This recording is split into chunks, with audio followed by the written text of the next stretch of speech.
And Richard Sturbin didn't say anything bad about me. I'm as proud of Richard as if he was my son. I wish ever what it was I taught him, I wish I could remember it.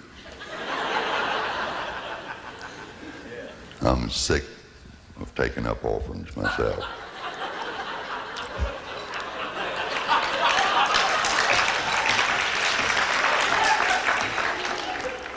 James and Hovey said we worked 280 churches last year. And that's the way we want it. He's telling a pop-eyed lie.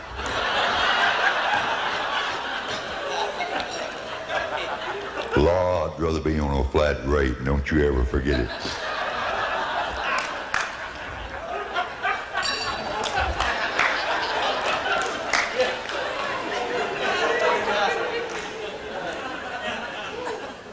I'll never forget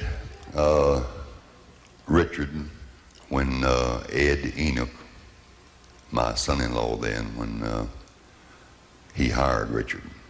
I decided to go on the first trip to be sure that everything turned out all right and that Richard maybe help him get some confidence and learn some songs. And as luck would have it, or as bad luck would have it, the first town we played was New Orleans. And Ed told me I've always been very open with my life, and Ed said, now J.D., this boy came from a First Assembly of God home, and he is ever more religious. Whatever you do, don't be yourself around Richard Sturbin.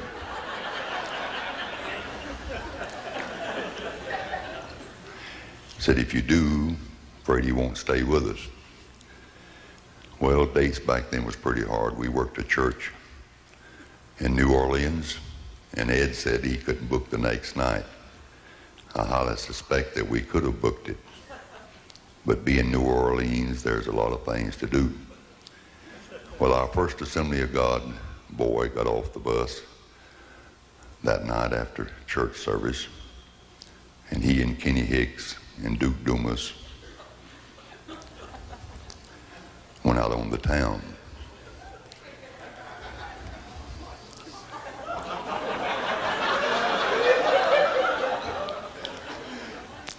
Two days later, I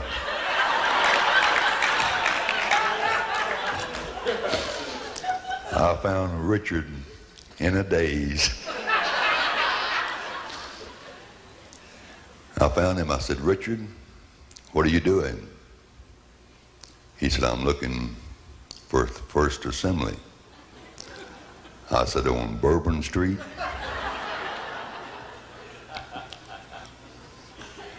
But Richard is a good boy, and he started out being a preacher. Very few people know that.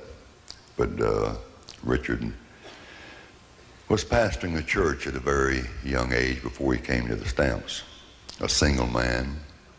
And on Sunday, he preached his sermon, went out to the front of the church to shake everybody's hand as they was leaving.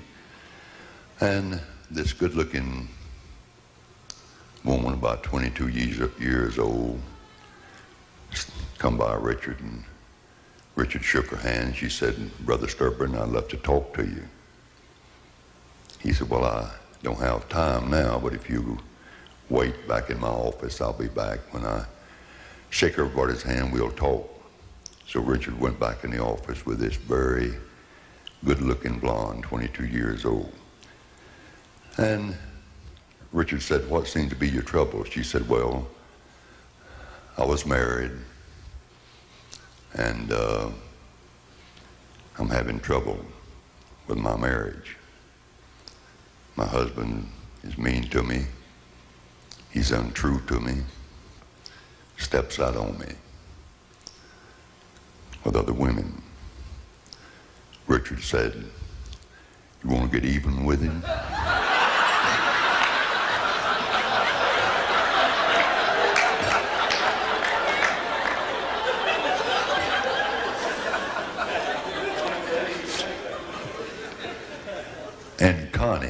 Connie Harper. I couldn't believe that sweet lady would get up here and say anything about J.D. Sumner the way she said it.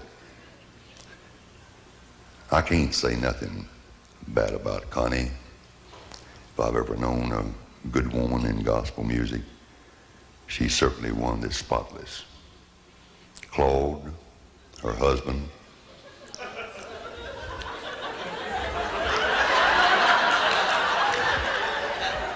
it's a whole different ball game with Claude. In the last few years, Claude Harper has come on the scene. Boy, he's really become a big shot. I mean, he is Mr. Big. He's even on the GMA board of directors. And he bought into the quartet convention. He's a stockholder in the National Quartet Convention. And he is part owner on the board of directors of Gospel Music News. When he comes to town, well, he drives a big Cadillac, but it's so cheap. That night when you're supposed to get a room, Claude don't want to rent no room. He goes to somebody else and says, let me stay in your room. Either Charles Burke, Don Shoemate. Well, years ago, he was just like that. That's how he met Connie.